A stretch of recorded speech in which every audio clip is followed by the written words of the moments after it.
Tuesday, November 4th, 2025. This is the Teaching and Learning Committee meeting for the School District of Waukesha. I'd like to call the meeting to order, and can I verify that the meeting has been properly posted? Yes, it was. Thank you. We would begin seeking approval of the teaching and learning minutes from the October 2nd meeting. So moved. Second. Moved and seconded. Any questions or comments? All in favor say aye. Aye. Any opposed? Okay, passes 5-0. We have an opportunity for public comment. Did anyone sign up to speak tonight? No. Okay, thank you. We'll jump right into our content areas, and our first area tonight, area of business, is actually business. So we will start with the discussion information item on a potential new AP course. Let's get down to business, yeah. Oh. We'll just keep coming. Laura and Molly are here tonight just to do exactly what you said, is really talk about a potential new course that would be one of our AP offerings titled Business with Personal Finance. So they'll share more information about it and potential timeline moving forward.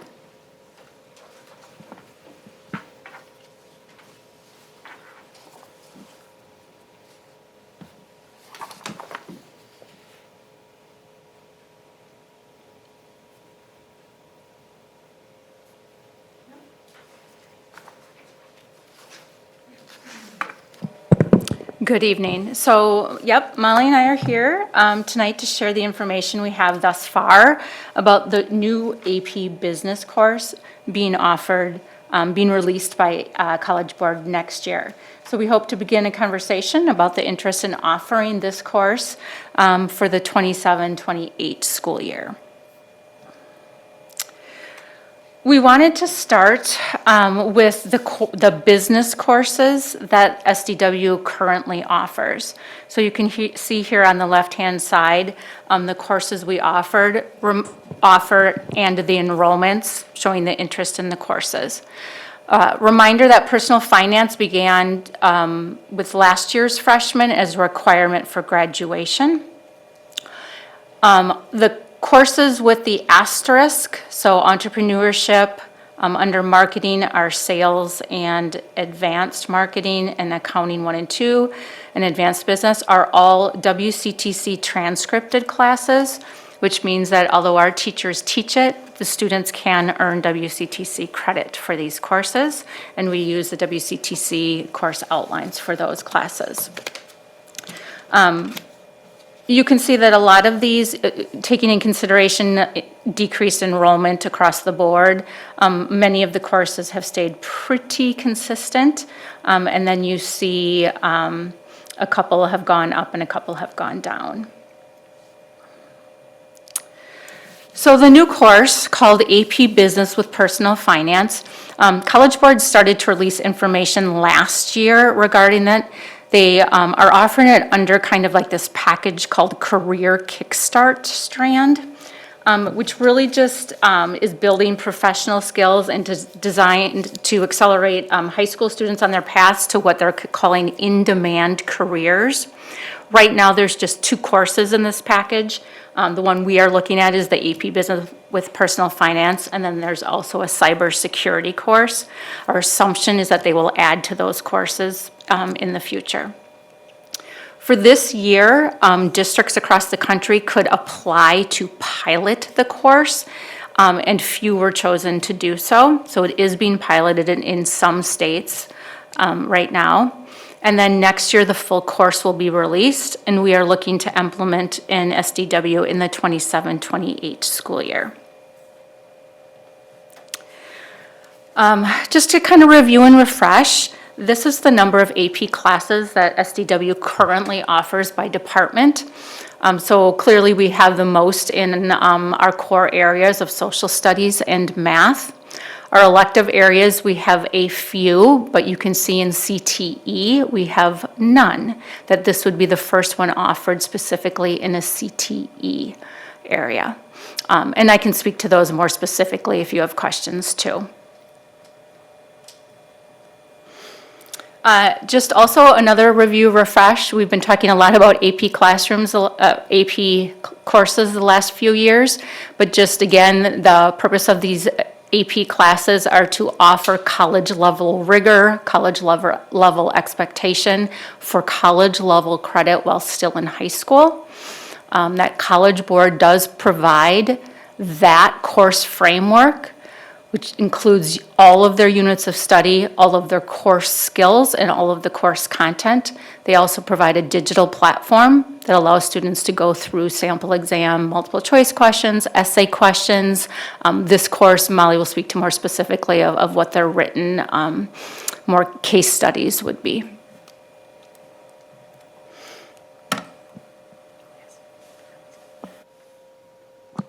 So as stated, the College Board released a little bit of information, and looking at the overview of the course, it really is designed for a year-long experience to introduce a large amount of the already included concepts that we have unique courses to, things like business, entrepreneurship, sales, marketing, some personal finance, accounting, but not at the same level or depth as those individual courses would be. So it's much more of like a survey level course from our understandings in terms of getting a little bit of information about a lot of different concepts. They developed this course with industry partners and educational partners. The units of study are outlined there, so walking you through the units, the very first unit is really about business, competition, and entrepreneurship. Marketing is the second unit, the major components of what marketing is. They have basically two components to the personal finance piece. The first one is around personal savings and borrowing. Then they go into more of how businesses are financed and just basic accounting. Then they lead into management and leadership and project management, which I think is a unique piece to this course. And then they kind of circle back to the personal finance piece with personal goals, budgeting, and investing. From there, the course really breaks into two different things that they're assessing students on. One is business skills and one is on personal and leadership skills. So the business skills really focus on the concepts that are included in the course. If you look, it talks about basic business, personal, finance concepts, principles, and strategies throughout the course. You're going to see those circle back and back and back. And the second piece is the entrepreneurship piece, and you're going to see entrepreneurialism strand throughout the entire course, including the case studies and projects. The second strand is really on their personal and leadership skills. These skills are something that are universal to any student. We hope they all can have these skills: decision-making, communication, and collaboration. What makes this course a little different, they still will have a digital exam that includes multiple choice and free response, but they apply a lot more real-world concepts through case studies, and they have a business canvas project where they really break down a strategic plan for introducing either a new product or concept to a market from start to finish, going through that entrepreneurial cycle. And then they also end with a financial advisor project where they get a case study on a fictional household where they have to help them plan their budget for it. So that's a little different, that there's still the exam, but there's also a project that goes along with it, and then part of the exam is actually the reflection on that project.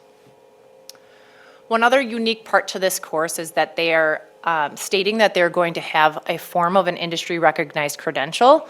We don't know a lot about it yet, but it has something to do with the personal finance piece, but it states that students will basically, by obtaining this certificate, it states that they have these skills in entrepreneurial design thinking processes, being able to generate new ideas, of making decisions, having an idea of how those decisions impact all kinds of different areas of business.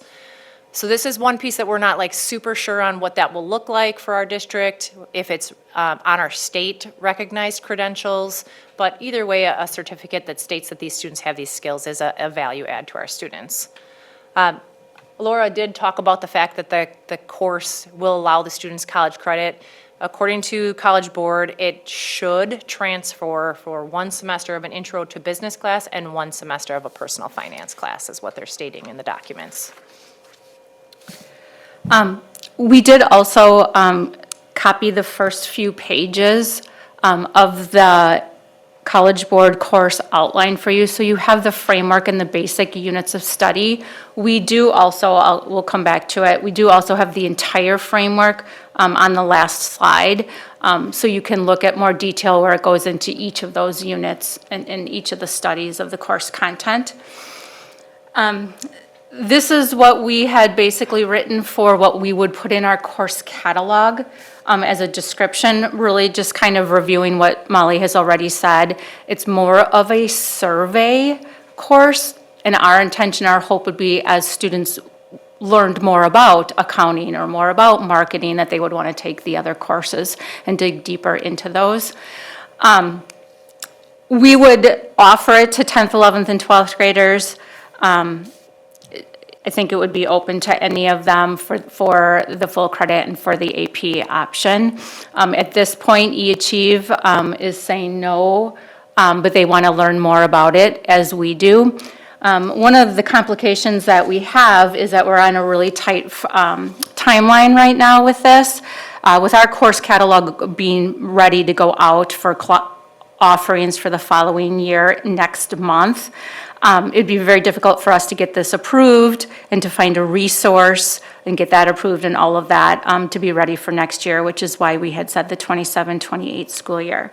As we did call around to other districts, we are really ahead of other districts on this as well. There aren't any in our surrounding areas who have planned to offer it next year.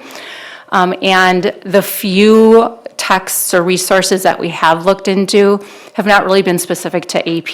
They've just been general business courses. We do know that there's one book coming out that we use for several of a publisher that we use for several of our other AP courses, but it's not being published until March. So they will be giving us access to a few modules in the very near future, but the resource itself we wouldn't have until March.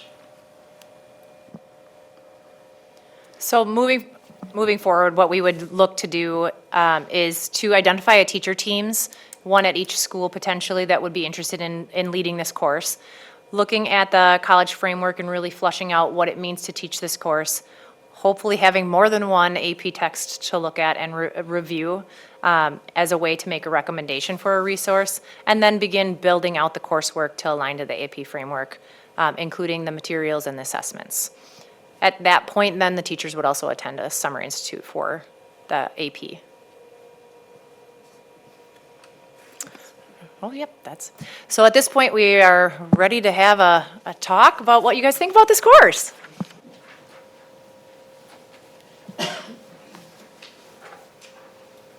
Thoughts? Go ahead, Carrie. All right, so initially, I said this is for entrepreneurs. So I looked exactly at it and said, I'm like, this is an entrepreneur program. I would actually probably say it's for those that would want to go into the trades as well. Like the structure, like the content on it. So a couple of the questions, is this in lieu of the personal finance? So this is in addition to, and we're using Next Gen Personal Finance, correct? That's the course.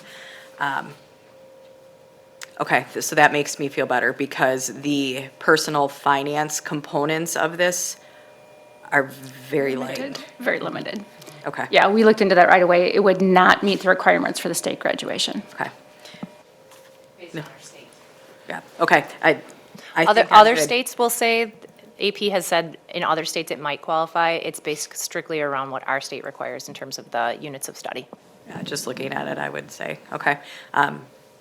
I'm intrigued by it. I mean, these are all, college level. I think they would call this business combinations with the marketing and subsets. So content-wise, I like it. I think it's interesting as an AP class versus a different class, as well as do we think we're going to get the interest in it, especially when I take a look at the declines in the other areas of business. I mean, I personally think it's a value add for all of our students, but making sure that they understand and how you market it is really for those that may not decide to go to a 2 or a 4-year program, but to give you the nuts and bolts on how to do things on your own, because most of them in trades or entrepreneurial world are going to have to figure all of that content out. Yeah, we do think we're going to have interest in it. We've had several counselors and teachers reach out to us about it already, like, hey, did you guys know this? And we're like, yep, we're working on it. So they know, they're already talking to their students about it. And I do think it is how we market it and how we advertise it and how our teachers across the CTE, not just in business, but across CTE really lift it up. Mrs. Koenig? Thank you for the presentation. This is great. I actually see a great value in something like this that just, like you said, gives a little overview of a lot of different areas, because not everyone is going to, want to go further into depth and pick this for a career. But I can see how the average student would look at some of this and say, this is going to be good for me adulting. So I really do like the structure, and I like the overview. It's not as in-depth as I would have thought with an AP course, but I could see the student interest and probably marketability of having them take something like this, because it does touch on a lot of different subjects that are, I think, very important in just the adult world as they're getting ready to, venture out and be grown-ups. So I like what I see so far. Thank you. I did talk to all of the business teachers about this course just to see what their thoughts were as well. And, I was anticipating almost a fear of it. Just what will this do to our enrollment in our other courses? And one of the brave souls spoke up and said, I teach a different AP class. It's computer science. And in some cases, that's the caveat to get the kids into a class, and then they can see what else is available to them. So while accounting, we all think is super important as business owners, right? I wouldn't think to take an accounting class in high school, but maybe I will now because I see it in the context.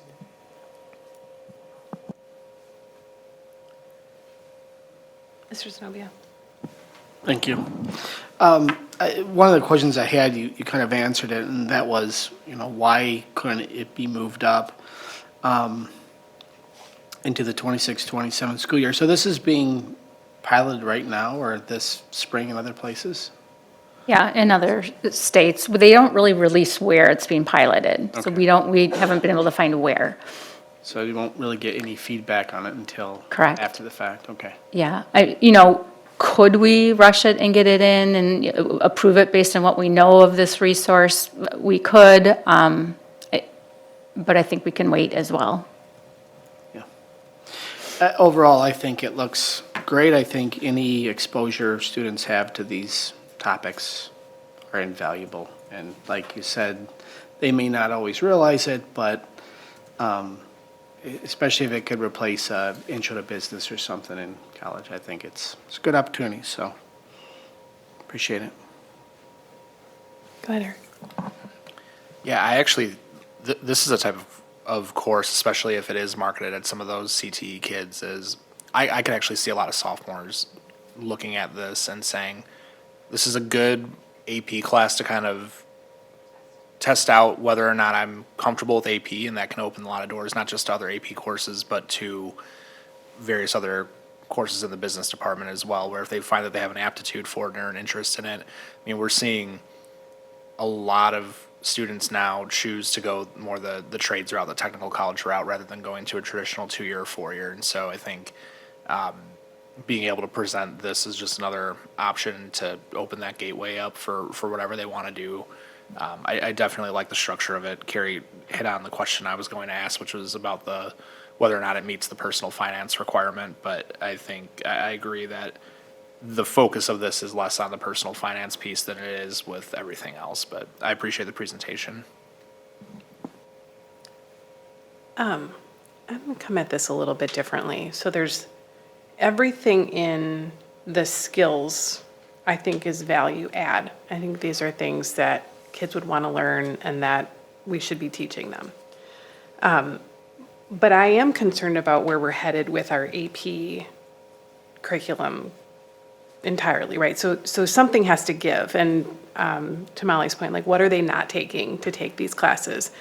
And I know we have a subset of students that want to take all the AP classes, right? So now we're going to add another one, and it's going to be, well, I have to take that one too. And so the students I'm talking about, right? And so I want to be thoughtful about offering AP classes that are rigorous and that have the intent to actually replace some of that next level, right? And what I'm seeing with a lot of high school students and recent graduates is a pretty significant shift around like credit versus placement, and what score do you have to get for it to actually count towards something? And is it just getting you exempt from taking the class, or is it actually counting toward your degree or your major?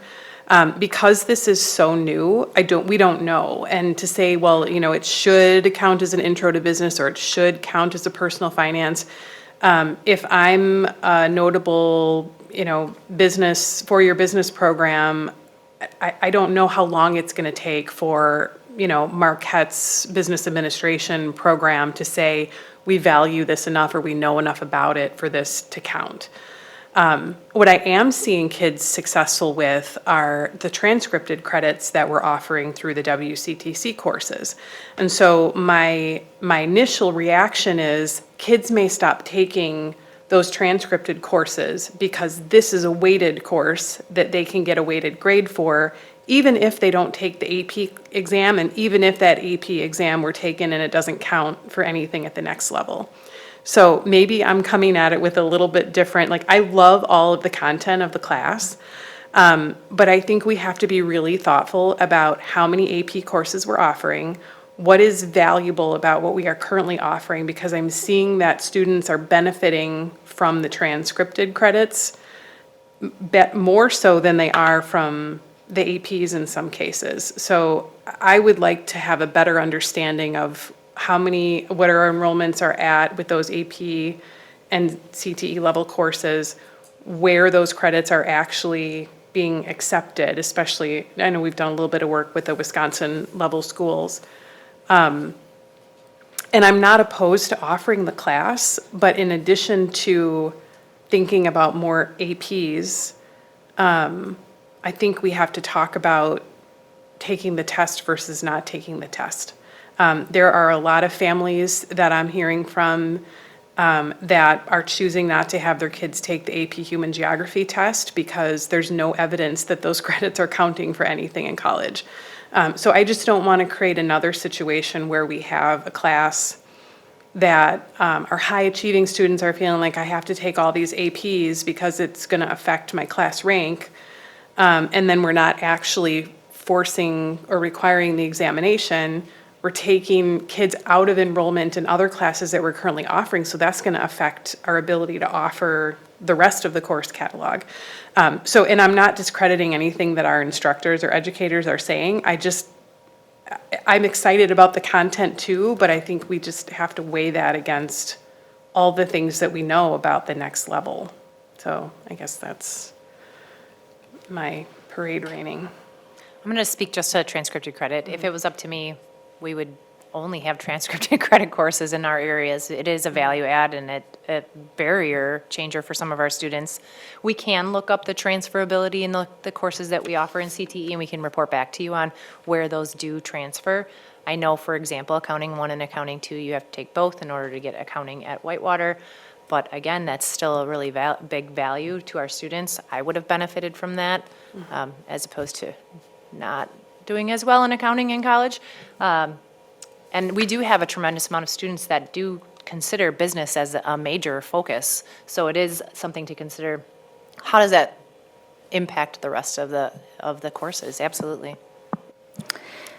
And I think that one other thing is, like, I think our AP offerings, if I go back to that slide, I think what we do well is that we offer them in many areas. So I think it's 27, this would be 28. E-Achieve, believe has maybe one more. And that we offer them in a variety for a variety of students. So they really are not to be taken. All of them are not supposed to be taken by one student, right? We're supposed to find some who are good at art and we give them something, and some who are good at world languages and we offer them something, and math, right? So I think this is an area where we're lacking, where we have some serious students, and students who are good but maybe don't want to go to a four-year college, but might want to go to a 2-year or something. So I do think this fills a hole that we have.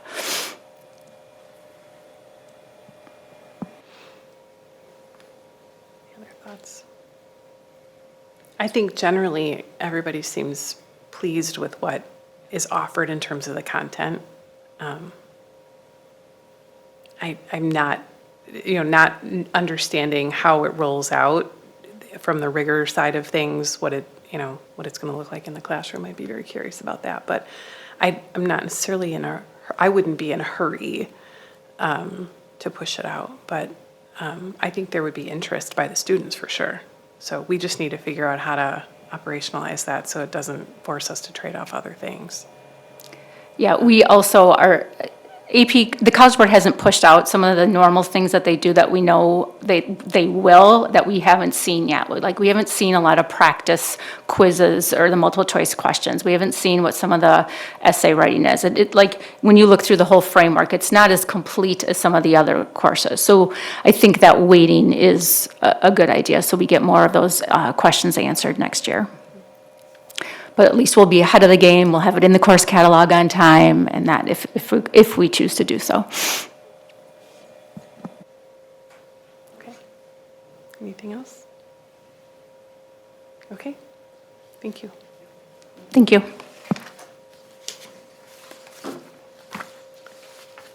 All right, our next content area is social studies, and we will have a discussion around the criminal justice curriculum. Laura's just going to stay up here. She's not going to do the third presentation tonight, but just the two. We should probably just get her a seat. Oh, we could. Like, can we just We could do get you a that? seat and a name tag. Yeah.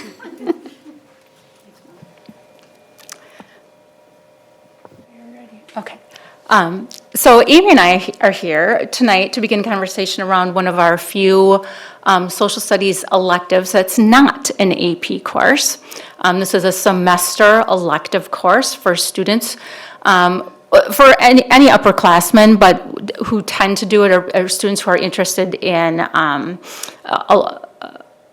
career or studying law, political science, police science. I think that's really appealing to these students. This course was not part of the original social studies curricular review that occurred in 22-23. At that time, the May 9th, 10th, and 11th grade social studies, human geo, world history, and U.S. history all went through a curricular review and adopted resources. The year after that, the 12th grade elective courses, government and econ, that are actually required courses, those went through the curricular review. And then last year, if you remember, we did our other elective, which is psychology and AP psychology. So it really kind of just leaves 2 courses left in the social studies department that have not been reviewed, and that is this elective criminal justice and AP US history, which we'll talk about at another later date.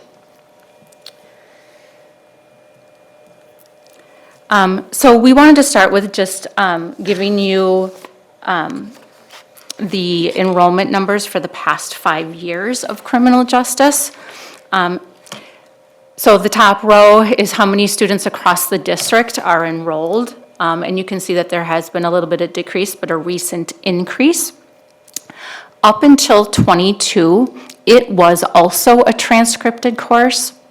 It is no longer, since 22-23 school year, transcripted course because WCTC changed their qualifications of who could teach it, and they changed it to the teacher has to have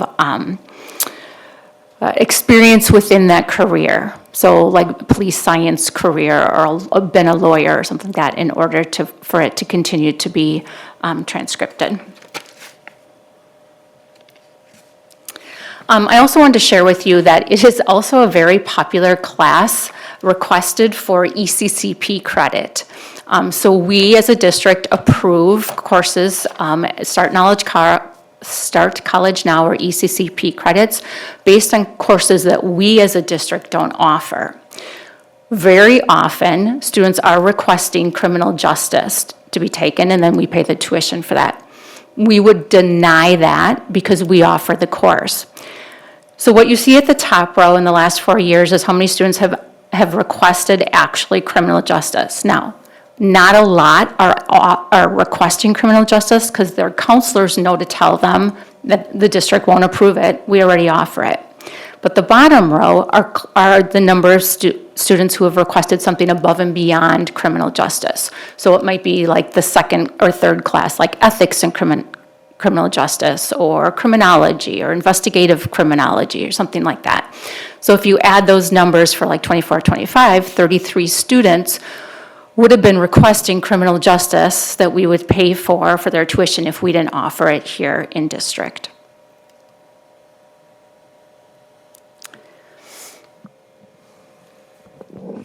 So as we started to talk about the criminal justice course and wanting to align our resources, my first responsibility was to do some of the investigatory timeline work, some of which Laura has spoken to already.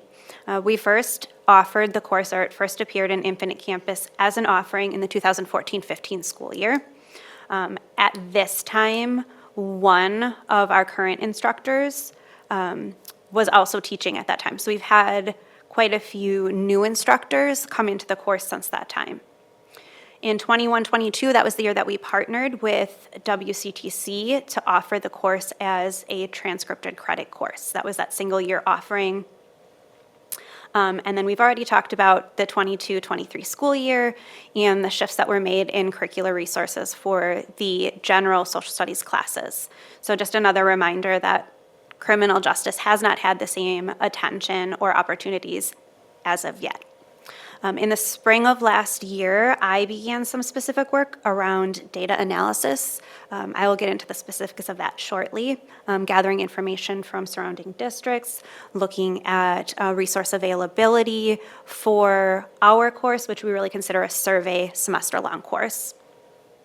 And that work has continued into the fall this year.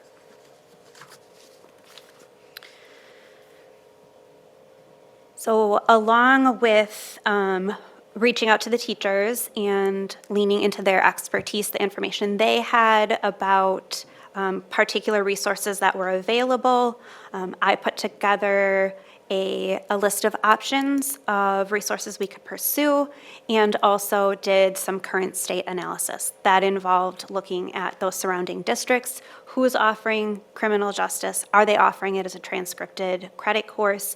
Do they have a textbook or resource that they are using, or are they homegrown curriculum? That started in the spring and into the summer, and then we moved into resource gathering. So we reached out to a couple of publishing companies that we have worked with to get copies of or access to those resources. And we began looking at those through the digital lens. We had digital access to those in July when the team came together. From July into the early part of the school year, the teachers on the team had time to engage with the physical copies of resources that they received at our Summer Institute workday, and then also engage with some of the digital resources that have been provided as well. I just want to go back to and say that because it had not been touched in the original curriculum review process, this course is completely homegrown. And when Amy started the work with the team, found across the three buildings, or actually four, eAchieve as well, although they did, correct me if I'm wrong, similar units, the units were titled the same, there was not much consistency or commonality or shared resources. And there's been quite a bit of change in instructors in two of the three buildings. So really, our goal is to provide some commonality, consistency in this curriculum.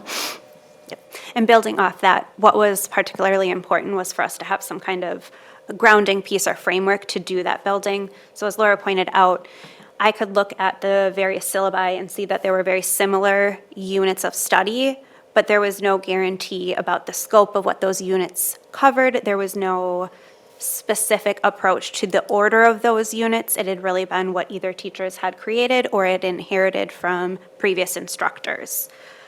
So we continued with that work of really looking at the resources, but also, and perhaps most importantly, through the lens of the updated social studies vision statement.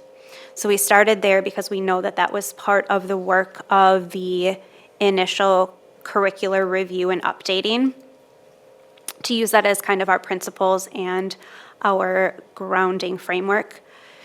So key phrases here that will come back to our political and behavioral sciences in the discipline of social studies, and then integrated study, inquiry, and application. So as we're looking at those resources, we're looking at how we can explore those different social studies components, structures of, again, behavioral and political science, but making sure that the resources provide opportunities for review of material, for inquiry work, and for application.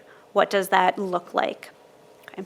So what you'll see here are the state standards that we are going to continue to use for our framework for building the course. So when we look at the standards and we look at specifically which resources are going to provide us information and opportunities to address those, what we also found is that we wanted to prioritize, obviously, common units of study. And so that was looking within each of those strands to identify what are the specific units of study that would pertain to a criminal justice course. So you'll see we have social interactions, progression of technology, civil rights and civil liberties, fundamentals of citizenship, power in government, and argumentation. So within each of our units of study, we want to be sure to cover these different aspects of the behavioral science and political science strands. What I found through some of my own exploration as teachers were delving into the possible resources was that of our surrounding comparable districts, only 2, Mukwonago and Muskego, Norway, offer a criminal justice course that is not a dual enrollment course. Pewaukee does have the course, but it is through their dual enrollment academy. So on-site courses only in Mukwonago and Muskego. And specifically of note is that Mukwonago does not have a curricular resource that it uses. And therefore was not necessarily a direction we could look for additional support. We've kind of leaned back onto the team and their expertise. And so what that initial review looks like is first you'll see the list of the 4 publishers and their texts that we were able to review on that July date. We noted right away that the Introduction to Criminal Justice from Rutledge, Taylor, and Francis did not align with the purpose of our course, so we didn't pursue that any further. But we have looked at the Pearson, the Cengage, and the McGraw-Hill texts, and are currently in the process of doing some of the analytical work to look at how each of those texts are structured in order to build units that connect back to those previous strands that I spoke of. And so this is the document that teachers are working on. They will speak to the curriculum, to themselves as teachers or instructors, and then also not pictured here is the student experience. And so they're going to provide feedback and observations for each of those components for each of the 3 resources. Then what we'll do is we'll do some calibration. We'll look for commonalities. We'll discuss any wonderings or concerns that we may have before we move forward with a more specific outlining of how the resource could meet the standards and the units of study. So our next steps as a team will be to continue that textbook evaluation process. Part of that would include reviewing the resources to ensure that they align with social studies reading, writing, and research skills. Compare the units within the resource to those state standards and the units that the teams have all agreed upon already. And then we'll also use some of our team time when we meet to share feedback and review our findings about each of the 3 resources. And then after that, we will come with a recommendation for a resource for the 2026-27 school year. So we are open for discussion and questions. I have a few just detail questions, and I apologize if you already shared some of this, but so this is a semester course? Correct. And is it offered both fall and spring semester at all 3 high schools? How many unique teachers do we have that teach this across the district? We have 4 teachers currently teaching it Okay, 4 teachers in the building, is that including Achieve? in the buildings, and then a 5th at Achieve. Okay. Correct. Yes, so 5. But it does vary and change year to year based on teacher schedules. So it's not always. meaning that there may be other teachers who are teaching it. Correct. Do we have any teachers, generally speaking, that are new to teaching criminal justice, or are these people that have been teaching it, so there's new? Yes. Are they curating new content, or are they leaning on each other for samples? This year, they are 100% leaning on each other. Amy has done really a nice job of bringing them together and getting common ground and common text. Okay. I'm guessing we have at least 1 or 2 that have been doing it for a long time. One for sure. One has been doing, teaching this course since I think its inception. And the other 2 who have been teaching it for the next longest amount of time, I think have been teaching it 3 to 4 years. Okay. And all 5 of them, plus or minus, are participating in the content review? E-Achieve teacher is going to begin, has not in the past, but is going to begin. So yes, they all. It's really the work of those who Yes. are responsible. And are there any other educators or others outside of? As we start the work, we will be bringing in an EL teacher to make sure just that we have that lens looking at it, and possibly a special ed teacher, but not another, I don't think any other social studies teachers will be brought in. No. Okay. Any of our SROs involved? Well, that's a really good point. Our SROs do a lot of like speaking in these classes and do stuff, so that is actually a good point to bring them in. Okay, thank you. Questions? Go ahead.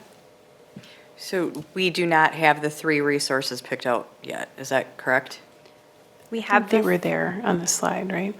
Correct. So we have the 3 I don't know. resources that we are looking at further: the Pearson, the Cengage, and the McGraw-Hill text. So that is not on in It's board not on docs. our document. It's, if you go into the presentation, it's one of those things that fly in. So I don't know that it doesn't, it didn't print out on my printout, but it does. Do you not? We can put it in like a Friday board up. Could you please? Yep. And then certainly when we come, if we come with a recommendation, we will have that text for you. Perfect. If there is one. And so just to make sure that I get the metrics correct. So this year, there's 164 students across our district that are signed up for this. Correct. Okay, thank you. Just for clarification on that number, what does that look like school to school? Is it largely west? We have 2 sections running at North. We have 2, I believe, at South, and we have 3 at West. Okay. Ms. Koenig? Thank you. I just want to mention that this is one of those courses that really would excite a certain number of students and is highly engaging and interesting. I love that it's being offered. I love that they have that opportunity. I'm I guess, a little bit dumbfounded that we have had nothing common, in this course since its inception. I just find that, like I said, incredibly hard for teachers to have to come into this and teach. I can see how they have to rely on other people. Luckily, they still may have people in the building that have taught this class, but yeah, it's just like, it baffles my mind that the teachers have had to work that hard and just pass down whatever they've been able to, piecemeal and put together. But I can see that this is one of those classes that is very engaging for a lot of students, and I think very valuable in a lot of senses too. But I love the work being done with this one. Thanks. I can speak to that a little bit, just based on the history of me coming into teaching and learning. Like Ms. Ryan had said, a lot of the social studies classes were done through like a curriculum review. And at that time, the financial means maybe weren't there. And so since we've been in our roles, what we've been able to do is work with Mr. Clark to really flip that so that it's more about, Darren, this is what we need to get done this year, and then how do we make that happen? As you know, Laura has come forward with so many AP classes because oftentimes if it was a AP class in math, it wasn't part of the curriculum review, it was seen as extra. And so Laura has taken out all AP classes and made its own curriculum review cycle separate from the departments so that we are getting to that. That's why you're seeing here with this class today, but also with the AP classes that we haven't reviewed the resources in several years. And so that's why we're slowly bringing them forward, but they are a priority just like the math and other adoptions that we've done. And my guess is when this class first came in, there probably was a tight group across the district that built it and worked together. And then slowly, one by one, they retire or they leave. And then that left really at West, I think, is our veteran teacher who's been around a really long time teaching this course. But the other two buildings just lost that, and then they lose contact, and then they do what they best that they can.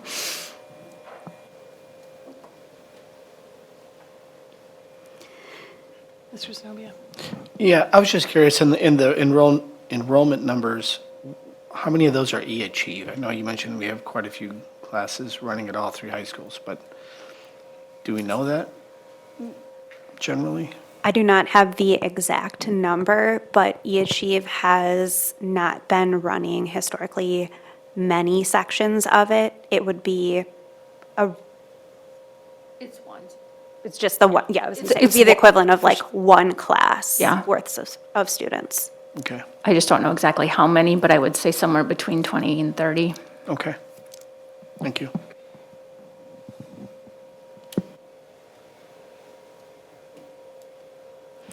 If there's nothing else, what will happen next with any new adoption is they will come back, talk about the resources, and then come back again for a third time with a final recommendation and more information about the course. But we saw this as a first step in getting staff aligned and having a more structured resource for them. Great. Thank you. Thank you. Thanks. Close my computer. All right, we have one last topic for tonight, and that will be further review of our state assessment results. Yeah, and as Jamie's coming up and getting her presentation on the TVs, I'll just intro this a little bit. At our last teaching and learning meeting, Jamie came forward with the public data of our student assessment data. As you know, we had about 5 to 7 days with that information, and so we really prioritized our key performance indicators, especially third grade reading, 8th grade math, that sort of thing. And so what we wanted to do tonight was just to come back and give a bigger overview of more of all the student data that we get from the state assessments. So Jamie's put together a nice overview, and she can share that, and then we can have more conversation. But the idea was just to give a little bit more detail to our student results. All right, thank you, Jen. All right, so like Jen mentioned, so consider this kind of part two of going over our state assessment data. So what I'll go over today is we'll focus around our social studies data, our science, ELA, reading, writing, and math. So one of the first things that I do want to mention is, so if you recall from last month, I talked about the pre-ACT 8-9 assessment, which is the assessment we started a couple years ago where our 9th grade students take this assessment. So thought it would be important to note that as part of that assessment, the program has what are called Rising Stars celebrations. So what it looks at is those students who score within the top 5% on this assessment are considered highest scoring students or distinguished scholars. So then it breaks it down into the next 10% of highest scoring students, and those are referred to as rising scholars. And then the next 35% of high scoring students are referred to as early scholars.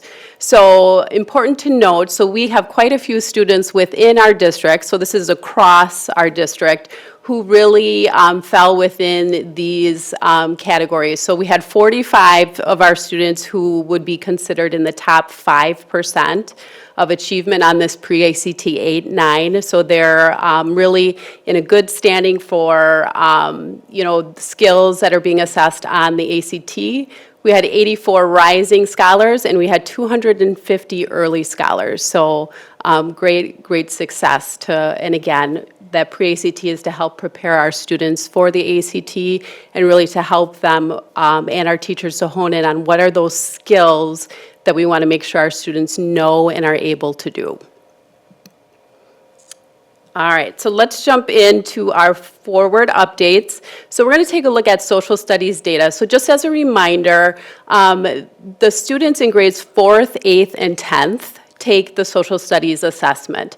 And what you see here are percentage of students who are at grade level. So they would fall within the meeting and advanced levels on that forward in the area of social studies.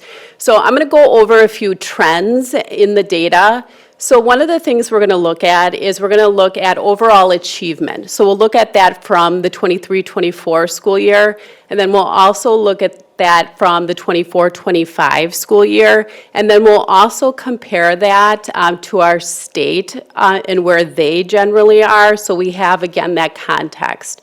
So right off the bat, you can see here in 4th, 8th, and 10th grade, we have in between 23 and 24 and 24-25, all 3 grade levels did see an increase in the percentage of students who met grade level expectations in social studies content.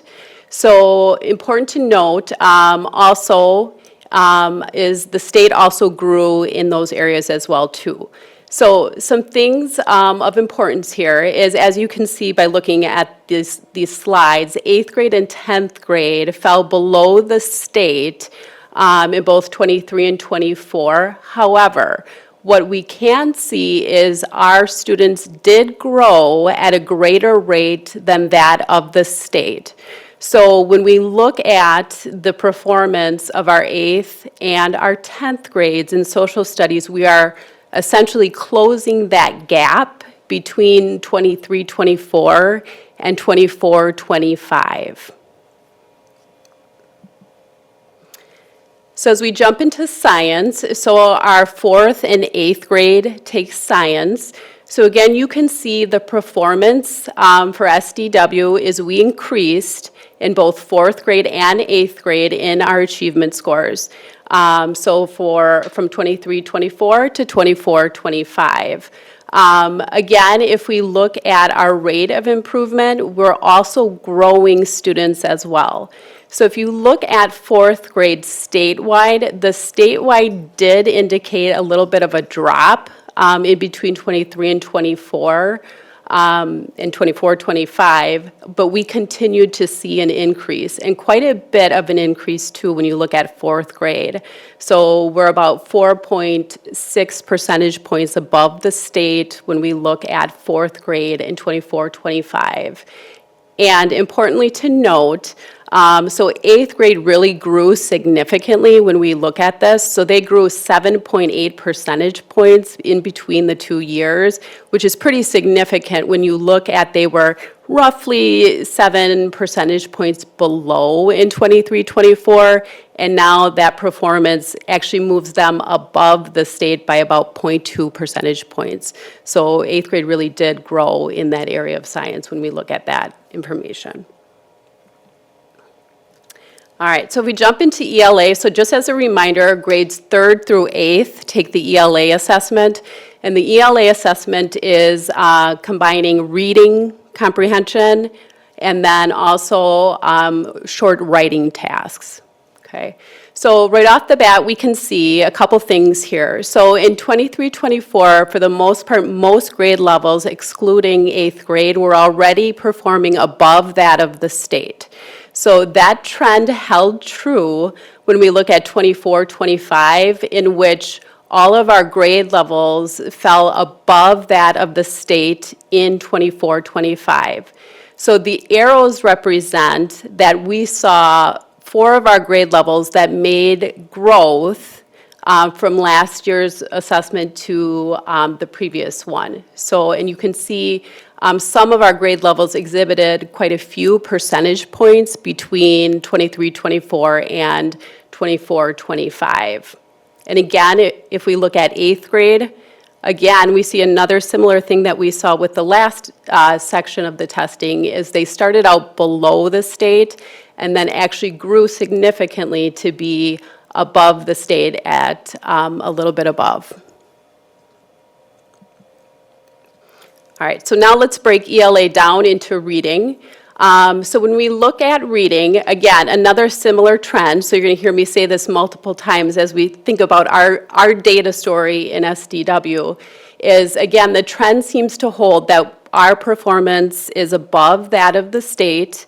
Again, 8th grade started out below, however, in 23-24, and again, saw some significant growth to then be above the state as well. So they grew about 8 percentage points when we look at that. We also had 3 grade levels that also grew from the 23-24 reading assessment to 24-25. And by some significant percentage points as well, too. You will notice between 5th and 6th grade, there was a drop in performance when you look at the state as well as SDW. However, our scores were still above that of the states. And when you look at the reading percentage numbers, we have more than 50% kids who are demonstrating that they're meeting that grade level expectation in reading. Okay, so now we'll break it down into writing. So again, this is our 3rd grade through 8th grade is assessed in the area of writing. And we have a similar trend again here as we see that our performance in SDW, excluding that 8th grade in 23-24, is typically above that of the state. They also again grew in this area of writing to be above that of the state. And again, we saw those 3 grade levels exhibit some improved from performance from 23-24 to 24-25 by anywhere from a couple percentage points to, again, 8th grade at about 8.5 percentage points. And our last subject area for tonight, we'll take a look at math. So as a reminder, again, this is 3rd through 8th graders take the math test. And we saw a lot of growth in the area of math. So as you can see on the slide, most of our grade levels exhibited improved performance from that 23-24 to 24-25 administration. Again, we see a similar trend there with 8th grade as far as where they started out below in 23-24 and then grew quite a bit to be above that of the state's performance of proficiency. So again, as we look at those numbers, we look at our low compared to the state's low and our high compared to the state's high. So you can definitely see how in math, we are definitely growing and achieving at a high rate. Jamie, before you do the summary, I just want to point out while it's on the slide, all this information is on DPI public portal. So it's just the way that we've organized it here, but everyone can have access to it. All right, so if we summarize our performance in the different areas, I'm not going to read everything that's on this slide. You can definitely look into this a little bit more and highlight. I've gone through and highlighted a few of these grade levels as I've been talking about it, but I'm going to speak more in just kind of generalities as we look at social studies. So really, when we look at social studies as a whole, we see that we're making growth in SDW. I think we noticed from the slides there are some areas of improvement where we need to continue to work on increasing our achievement. In science, we saw both higher achievement than the state as well as that growth from 23 to 24. In reading, at ELA, we saw, again, higher achievement levels, majority compared to the state, as well as most of our grade levels were growing at a higher rate as well when we compared to the state. And that trend also is true when we look at that reading data, is overall, like our reading data is showing that it's higher than the states, and we're also growing in most grade levels. Not all, but most. And then writing, for this area, we saw that achievement level is mostly above the state. Didn't see quite as much growth overall in this area. And then math was really, when we look at, kind of all subject areas, math is where we really had very high performance and a lot of growth in this area as well. All right, so I'm going to open it up to discussion and questions.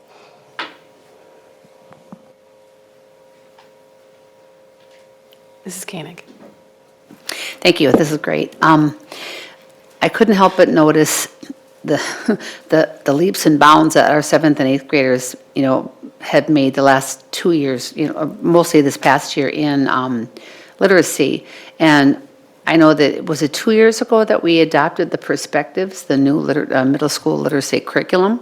I believe it was about 2 years ago. So this group would have had, was it 3 years ago? So this group would have had, the 7th and 8th would have had maybe 1 to 2 years of that curriculum. What are your thoughts? Do you think that has played a significant factor, a role in this improvement? Because it was a new curriculum, and I know in the past, the curriculums that were being used were more, they didn't have the commonality that they have now. I want to know your thoughts on that. Yeah, I think anytime we give a more structured resource to our educators, the better they are doing and the better our students are doing. Time and time again, after we have professional development or teacher meetings, we hear teachers talking about what a great thing it is to have this resource. And that's why we're pushing to bring forward all classes to have a common resource, like you had seen Laura was just up here. So definitely we believe that is contributing. There's so many other things. Our teachers do a great job day in, day out, but that is a major factor. I would agree.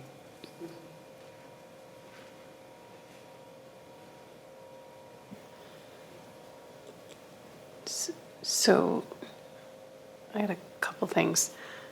It's good to see the comparisons versus the state numbers. I think generally speaking, we probably always should be a little bit dissatisfied, right? Like, I think we're making some great progress, but it's still hard to look at numbers that are 40 or 50%.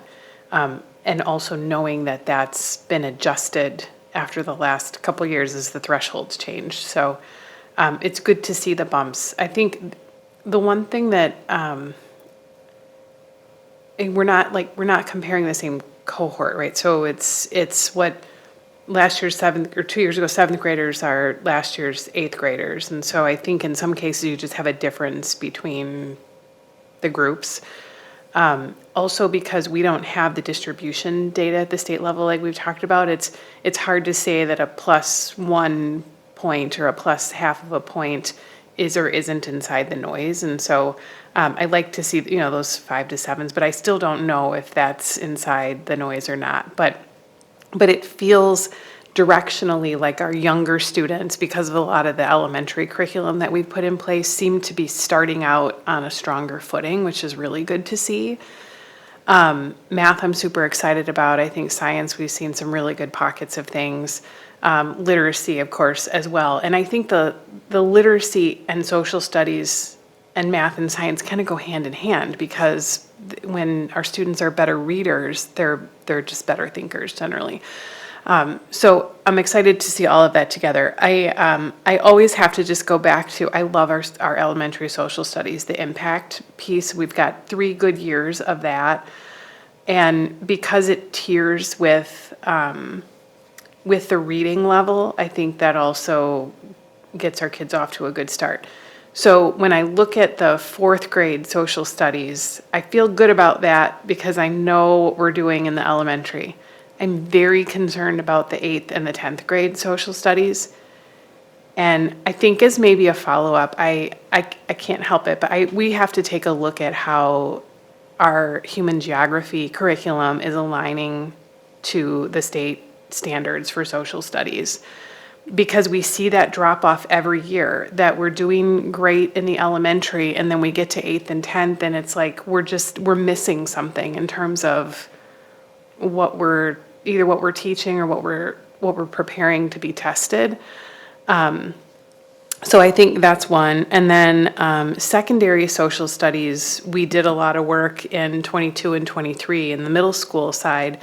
But, and I could be wrong, but I don't think we've really revisited that, like from an implementation, to have the team come back and say, this is what we're learning about how that's actually shaping up.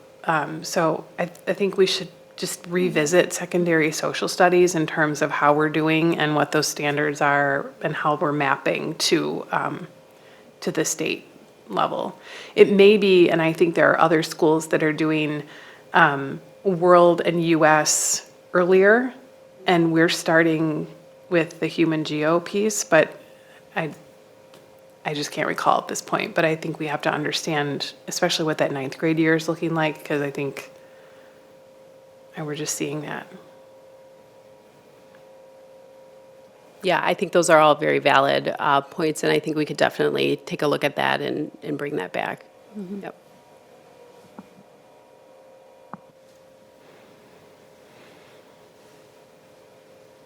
Mr. Zenobia?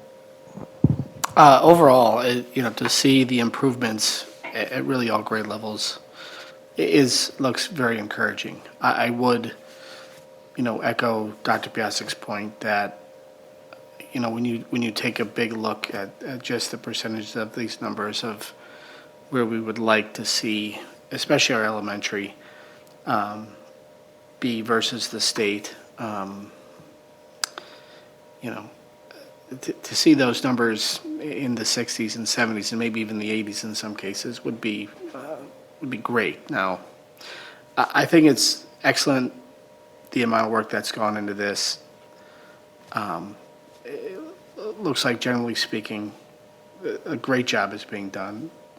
Very, very good improvements that we're seeing. So very positive when I saw this. I guess my question, just to see the 8th grade having that lag, really in all phases here, is there anything, generally speaking, that you would attribute that to other than, they were 5th graders when COVID happened. I don't know if that would have any relation. It doesn't really seem to indicate that with the overall state numbers, though. So I'm just curious what some of your thoughts are on why that is a recurring theme of the data. Yeah, I think that's a great wondering, and something that we're going to dig a little bit more into to look more specifically at that. I think there can be a multitude of factors that could play into that. Right, sometimes like looking at your cohort of students, like what's going on in that grade level, to your point, like has there been some loss of learning potentially? So I think looking at some of those things as well. What's encouraging is that they're still growing, But, and in some instances, we saw where they grew to close the gap. But to your point, yes, they always seem to be a little bit more lagging in those areas.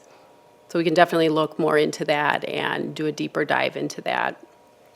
I think I mentioned last time, one of the things the schools do is, and this recently started, so I provide them with an item analysis of the forward.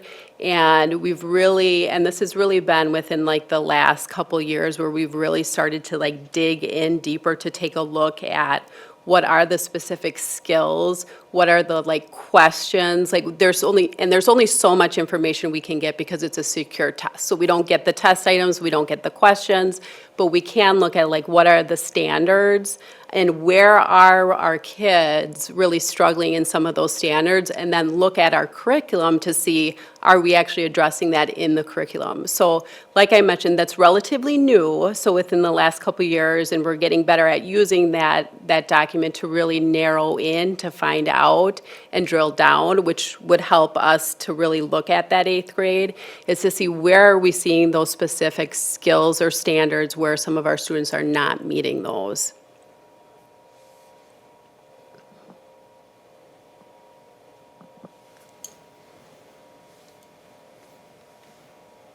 Anything else? I appreciate all the level of detail. I know it took a lot of time for you to sift through all of this data, and looking at the trends is really insightful. So thank you. For sure.